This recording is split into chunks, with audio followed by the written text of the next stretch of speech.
Hey, Housers. Welcome to another episode of On the Way Home. I am your host, Michael Braithwaite, and I hail from the great organization just north of Toronto, Blue Door. Blue Door is doing incredible work supporting our most vulnerable in the areas of York, in Durham, in Peel. Check out the work that fun team is doing at bluedoor.ca. And listen, we do this in partnership with the Canadian Alliance on Homelessness. You may have heard of them. They do incredible national advocacy work. And they have a massive conference coming up in Halifax in November. It's not too late to sign up. It is the best of the best. So many great speakers, a couple thousand people there. It's going to be a good time, and we're going to learn and share lots. So check that out at CAEH.ca, among that's one of many things that they're doing.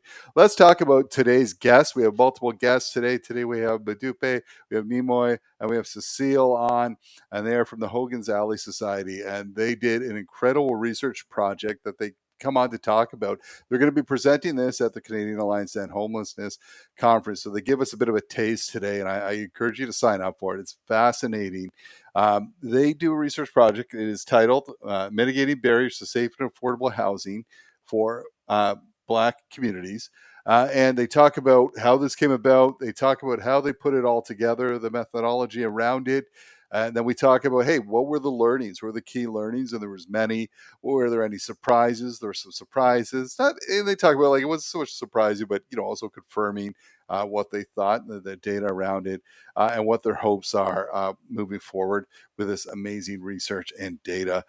Incredibly talented and brilliant group of individuals. I so enjoy talking with them and learning more about their journeys into this work and this important, impactful research. I hope you enjoyed as much as I did. Let's go to that conversation. Cecile, Modupe, Nemoy, glad to have you here on the podcast. Thanks for making the time. Thanks for having us. Thank you for having us. Look at that. You work so close together. You are in unison. Said that. That's amazing. That's the chemistry of this team. And we're going to talk about your incredible work and what you're going to be presenting at the conference. Before we get to that, we ask everyone this question. And listen, Cecile has a bit of an advantage because she's answered it before. So I don't know if her answer will be the same or different, if she's learned some new things. And it's very personal. There's no right or wrong. And that is, what does home mean to you? We're going to start with Modupe, and then go to Nemoy, and then we'll finish with Cecile.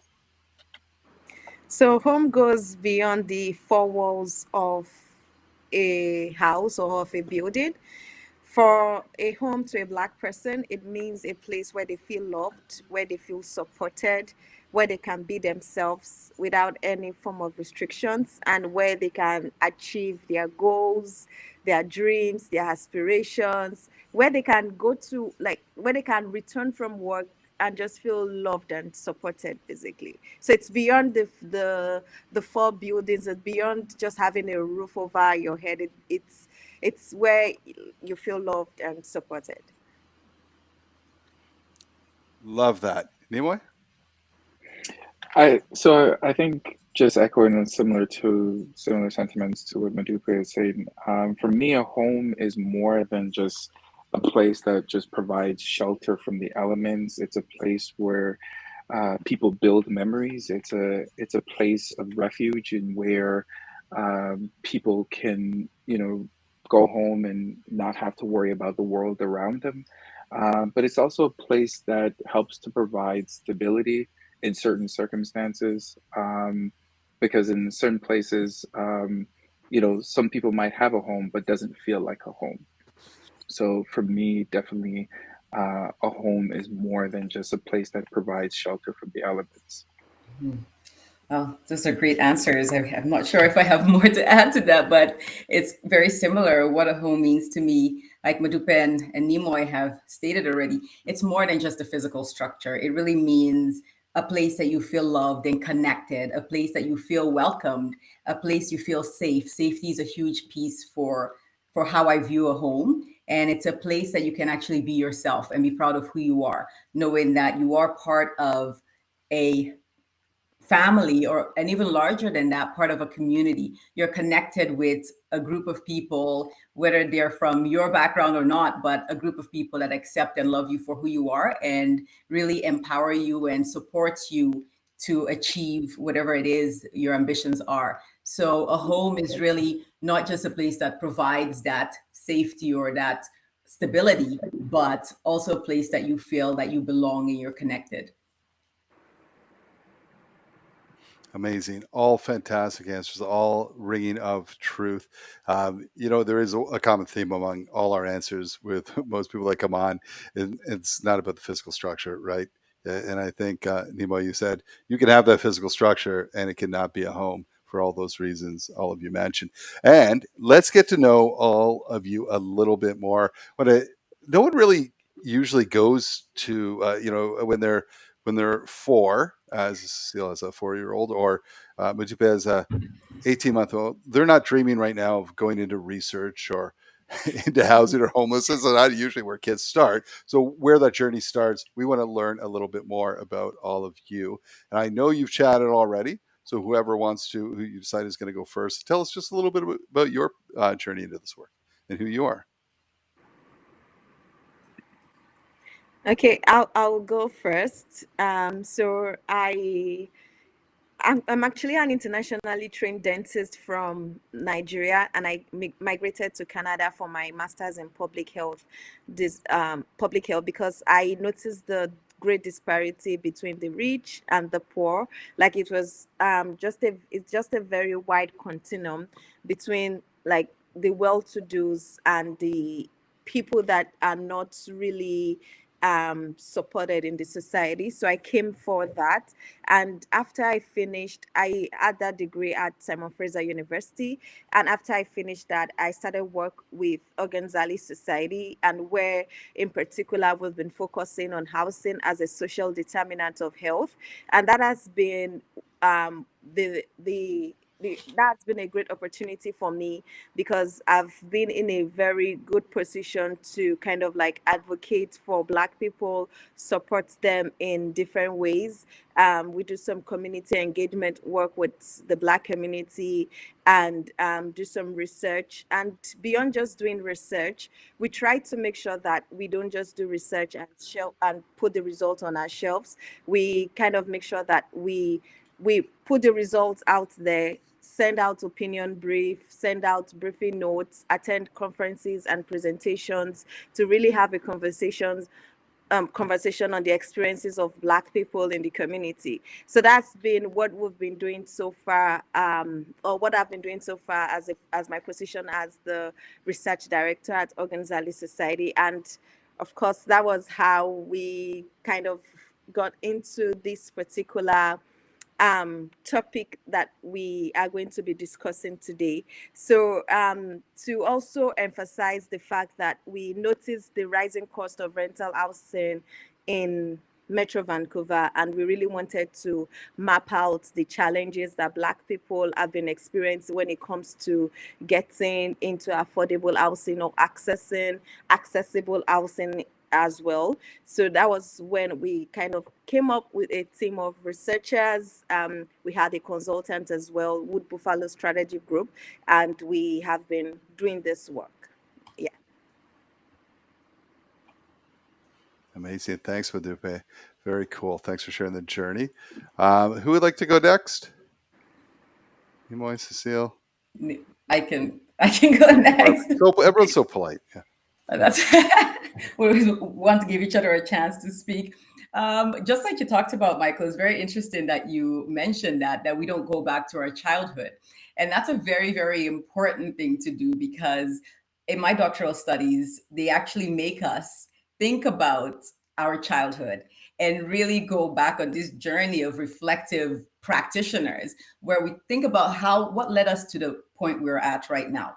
And for me, when I've had some time to think about this, actually throughout my candidacy, and housing has always been a passion. It's always been a very stable thing for me. And this really stems from my childhood growing up in Nigeria. So I'm Nigerian, like Modupe is. And during my childhood, my family and I experienced a number of displacements. And we were displaced. We lost our homes on several occasions. We lost our community. We really felt that we didn't belong until the community embraced us and we were able to find a community again. And eventually, so this happened throughout my childhood, really, when I was younger. However, eventually, my parents really worked hard to make sure that we didn't have those experiences again. And so they got to a point where they were able to provide housing for other people, to develop rental properties for other people. And I remember thinking, wow, this is great, because then those can become income properties. But then my parents telling me, no, they're actually not for income. They're for helping others that were in similar situations as us. And that really, I remember as a kid thinking, doesn't make sense to me. But later on, I figured out what they were talking about. Fast forward to coming to Canada as an international student. I experienced a lot of challenges finding housing. I didn't have a job. I didn't have a co-signer. I didn't have previous rental history in Canada. So no landlord was willing to rent to me. So the only available choice for me was to go and rent on campus. And as we know, housing on campus is extremely expensive and very not sustainable for a lot of international students. But one thing that really cemented my career path was taking a course in affordable housing. And one of the topics that we discussed was Indigenous housing and homelessness, and watching a video of an on reserve housing conditions that Indigenous people are experiencing, what their experiences were, and how dire those housing conditions were, really shocked me. I couldn't believe it was in Canada. I couldn't believe that this was Canada. Indigenous people were experiencing these. And that was really what cemented my career path. So I have been in the field for about 15 years, and I've worked with nonprofit organizations mostly, and I've progressed from frontline service provider, working with clients, providing housing supports, to leadership positions, influencing systems. And now I am a consultant. I primarily work with Indigenous and Black communities. And that is something that really is near and dear to my heart, based on my personal experiences, but really understanding the challenges on a different level. I'm able to provide the supports that they need for us to move towards access and equitable housing. I'll pass it on to Nemoy. Wow, that's a journey. For my for myself, like I think, you know, and it's interesting that you asked to go back to the childhood. You know, going back to my childhood, similar to Cecile, like, you know, I remember growing up, and you know, seeing my mom struggle with housing affordability, and especially when we first immigrated to Canada from Jamaica. Housing was very unaffordable, and especially on a single income. And you know, seeing growing up and seeing the challenges that, you know, my mother was going through, you know, housing became like a huge passion for me to understand how people were accessing affordable, secure, and adequate housing. And sort of when I got into my undergrad, I took a course on suburbanization in Canada, or suburbanization in North America. And I was uniquely interested when the professor was showing all these particular slides of different suburban developments across North America. And I remember I raised my hand and I said, where are all the Black people in all these pictures? And she said, well, you're jumping ahead with your question. And from there, I was really interested to understand how access to housing in North American housing market, and learning about that history in the North American context, and especially in an era, especially in the civil rights era, and especially even prior to that as well. And from there, you know, my interest in housing really peaked, and I went on to pursue a master's degree in where I examined the subprime mortgage crisis in the U.S. and its impacts on the African American communities in Cleveland, Ohio. And you know, I was really interested in how, you know, seeing how Black people went and considered as a risk and beyond the pale of investment, and then became the prime targets of these predatory types of investments in the community. And from there, I went on to work for a number of different employers, including a commercial real estate firm and CMHC, and where I was able to, put my skills to test and work in the Canadian context, but didn't stay there for too long, and I wanted a new challenge, and as such, I pursued a PhD, and where I wanted to learn more about the aftermath of the subprime mortgage crisis in 2008, and I pursued a PhD in human geography, and where my research looked at the foreclosure crisis and its impact on the African American community in Chicago, Illinois, and Jacksonville, Florida. And from there, I had a mentor that said, you live in Canada, you grew up in Canada, why not try to study these issues in the Canadian context? And I took his advice, and from there, I started to explore the financialization of rental housing across Canada in markets such as Toronto or the Greater Toronto Area, Montreal, Ottawa, and Vancouver. And sort of this what led me to, research the financialization of rental housing in the Metro Vancouver context. Wow, this might be the most talented and educated panel we've ever had on this show. So amazing, just incredible, and thanks for sharing your journeys. Really appreciate that. Let's talk a little bit about the Hogan Alley Society. What can you tell us about them? Okay, I would go. So, Hogan Alley Society is a non-governmental organization that advocates for Black people generally living in Vancouver and across Canada, but Black people in particular who have endured the displacements that occurred due to the urban renewal program of the government. So, we used to have an alley called Hogan Alley then in like many years ago, but it was kind of cleared for the construction of a twin viaducts that ran over the community. And at that time, the Black community was like we were closely knitted together in Vancouver. That area used to be the happening place for Black people. We had music, we had food, like everyone felt loved in a closely knitted community at the time. But since the displacement, Black people have been like in different parts of the province, and we've not really had a community for Black that we can call specifically for Black people ever since then. So Hogan Alley is a society that kind of like came together to be able to advocate for the needs of these people and kind of restore that community that we had those like a long time ago.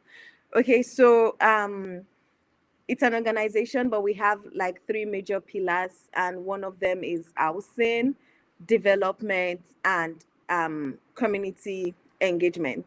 So under housing is now like divided into some sub programs. In our housing program, we have Nora Hendricks Place Transition, we have a community care program, and then under the community care program, we have the cultural support program. So we realized that we don't really have a cultural center for Black people where they can display their culture because, of course, we are, should I say, we are culturally diverse people. So we have the cultural program where we try to promote the culture of the Black people, promote the display of our traditions and things like that. We also have the garden program, which is an opportunity to grow and cultivate like cultural foods as well. And that way we make it accessible and affordable to the Black people because, of course, that's an healthier food option for us. And then we also have the housing support program where we help Black people in need of support to help with housing emergencies, like people that are in an abusive situation, people that are at the risk of being evicted from their homes, people that need help to pay bills, or people that need support with their rent due to the rising cost of of rent in Vancouver. As we know, like Vancouver is the most expensive place to live in Canada at the moment. Okay, so under our development program, we have the Community Land Trust, and for that, we the organization signed a memorandum of understanding with the city, and then we have been allocated a block in Vancouver where we intend to use for the construction of affordable housing units for Black people, and also to construct a cultural center as well. And then under community engagement, that's where this research comes in, because it's in research that we actually engage with Black people, we engage with service providers, we engage with different stakeholders. And then we also have a couple of research that the organization runs as well. And that includes COVID-19 vaccine intention survey and some other upcoming ones. So that's the structure of the organization right now. We have our executive director, Jaka Blay. We also have other managers in the organization, Udokam, Ella, and Buntley, as well as Siobhan, that manages the community care program.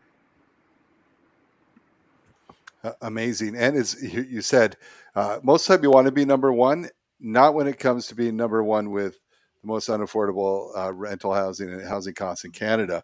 And I know that Vancouver and Toronto are always neck and neck for that unprestigious title, but it's super challenging. And we had a guest a while back, Keir McDonald, who was talking about just, when individuals used to receive social assistance from government, you might be able to rent a room, say in Vancouver, Toronto, and now that's not even possible, right? I know in the GTA, Greater Toronto area, it's about, well, in Ontario, it's individual receives $700 a month, and to rent a room in this area in the GTA, it's about $1,000 a month, shared kitchen, washroom. So my team at Blue Door, my day job, we talk about when people come into the shelter and that's the situation, even if they're receiving disability of about $1,200 a month, it is a tough go. But I'm telling people that know this, right? You're doing incredible work and very important work. And the three of you, and maybe more, took part. You did some research and you put together something as mitigating barriers to safe and affordable housing for Black communities.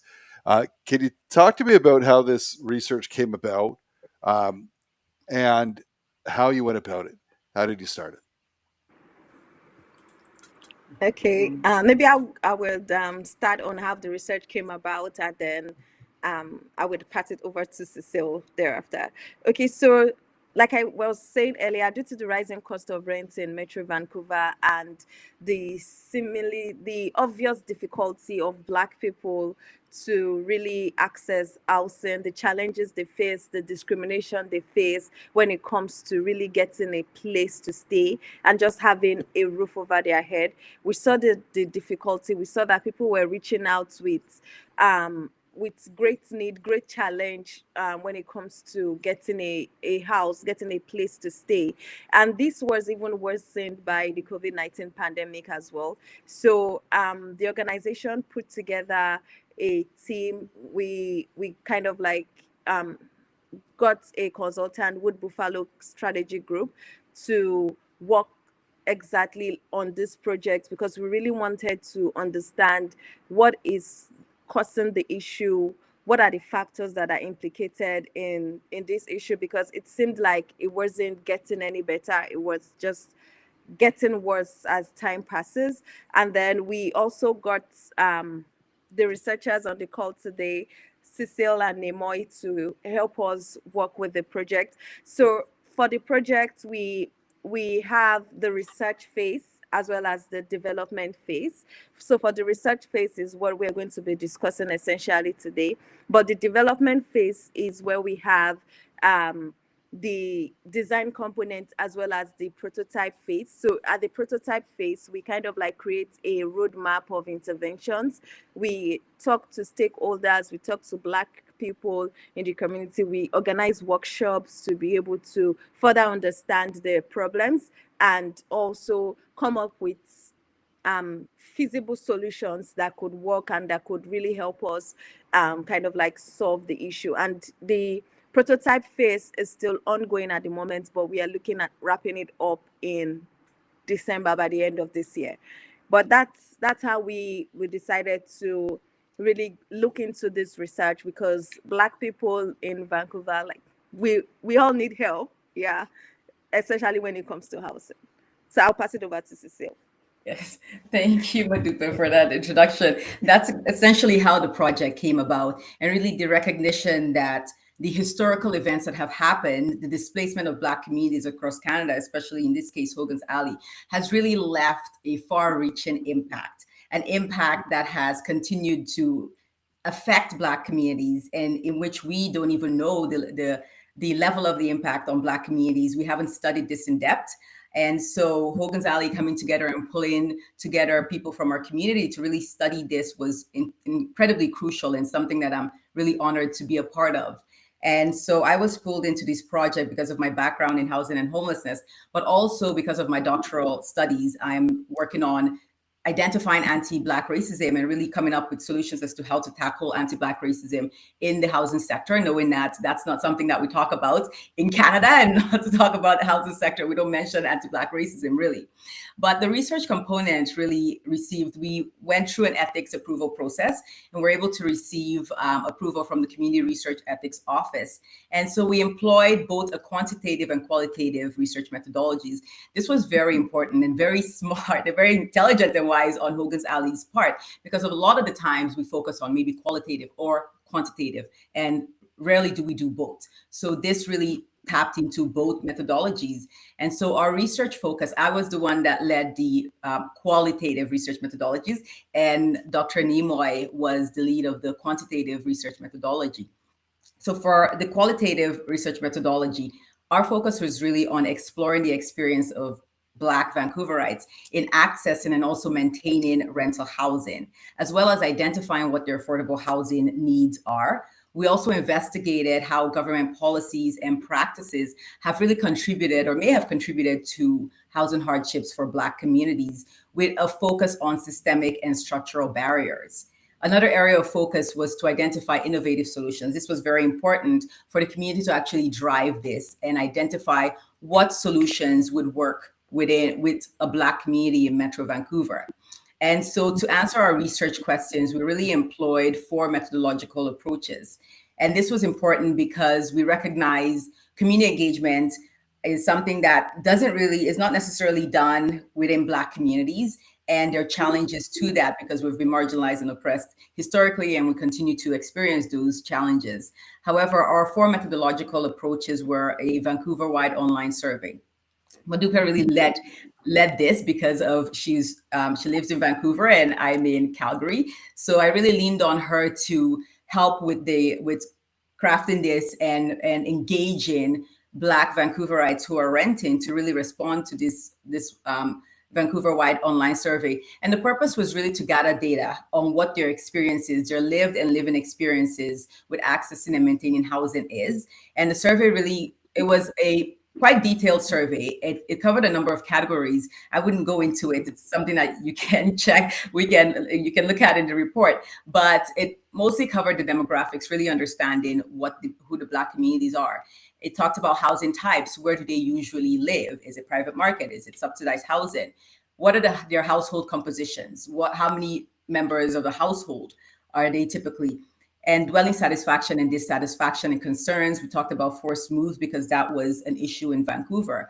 We also talked about home ownership. What are their aspirations for home ownership? And of course, housing discrimination, understanding that there are systemic barriers that are at play here that cause challenges for Black communities to access housing.